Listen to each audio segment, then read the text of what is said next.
आराम दूषक जातक की गाथा। उपकार करने में अकुशल आदमी का उपकार भी सुखदायक नहीं होता। माली और मूर्ख बंदर की भांति मूर्ख मनुष्य काम की हानि ही करता है। एक बार भगवान बुद्ध कौशल राज्य में भ्रमण कर रहे थे। एक गरीब की कुटिया पर पहुंचने पर गृहपति ने उन्हें मध्याह्न का भोजन करने का निमंत्रण दिया। गृहपति ने भिक्षुओं सहित भगवान का सत्कार किया। कुटिया के आसपास वृक्ष लगे थे। भगवान भिक्षुओं सहित वहीं टहलने लगे। टहलते टहलते सहसा उनकी दृष्टि एक ऐसे स्थान पर पड़ी जहां न कोई वृक्ष था, न किसी प्रकार की घास उगी थी। पूछने पर माली ने बताया कि जब वृक्ष लगाए जा रहे थे तब एक मूर्ख बालक ने वृक्षों को उखाड़ कर उनकी जड़ें नाप नाप कर पानी दिया था, जिससे सब वृक्ष जड़ से उखड़कर नष्ट हो गए हैं। भगवान ने हंसते हुए कहा, मूर्ख लड़के ने प्रथम बार ही बाग नहीं उजाड़ा है, इससे पूर्व भी इसने ऐसा ही किया था। जिज्ञासा प्रकट करने पर उन्होंने पूर्व जन्म की माली और मूर्ख बंदर की कथा इस प्रकार सुनाई। काशी के राजा ब्रह्मदत्त के राज्य में एक बार नगर में बड़ा उत्सव हो रहा था। राजा के माली की भी इच्छा हुई कि वह भी नगर में जाकर उत्सव देखे, परंतु उस पर वृक्षों को पानी देने का उत्तरदायित्व था। वह सोचने लगा कि क्या किसी को अपना कार्य सौंपकर मैं एक दिन की छुट्टी भी नहीं मना सकता।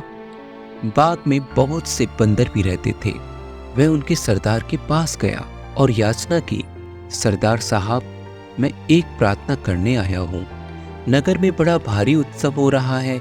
मेरी इच्छा है कि मैं भी आज उत्सव देखाऊं। क्या कृपा करके आज वृक्षों में पानी देने की व्यवस्था करा देंगे? बड़ा उपकार मानूंगा। विनम्र वाणी सुनकर बंदरों का सरदार द्रवित हुआ और बोला, तुम प्रसन्नता पूर्वक जा सकते हो, मैं सब व्यवस्था कर दूंगा। माली चला गया। इधर बंदरों के सरदार ने सब बंदरों को बुलाकर समझाया, देखो, आज हमें एक परोपकार का काम करना है।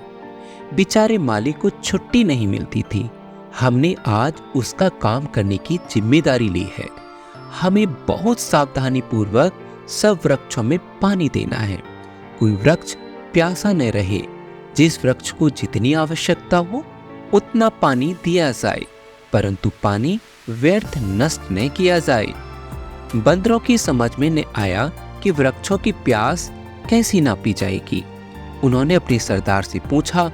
तब उस अति बुद्धिमान बंदर ने कहा, वृक्ष जड़ों से पानी पीते हैं।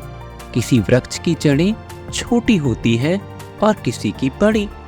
जड़ों की नाप से उनके पानी पीने का अनुमान लगा सकते हो। सरदार का आदेश पाकर बंदरों ने काम आरंभ किया। उन्होंने प्रत्येक वृक्ष को पहले उखाड़कर उसकी जड़ें नापी और फिर उसे लगाकर उसी अंदाज से पानी पिलाया। इस प्रकार सारे बाग को पानी देने में बहुत समय लग गया और बंदर भी बिल्कुल थक गए। उन्हें संतोष था कि उन्होंने अपने सरदार के आदेश का पालन भी किया है और एक परोपकार का काम करके पुण्य भी कमाया है। दूसरे दिन जब माली वृक्षों को देखने गया तो सब वृक्ष उखड़े मिले। इस प्रकार सारा बाग ही उजड़ गया। दुखी होकर उसने जो कुछ कहा वो ये था कि उपकार करने में अकुशल आदमी का उपकार भी सुखदायक नहीं होता। यही माली और मूर्ख बंदर की जातक कथा है।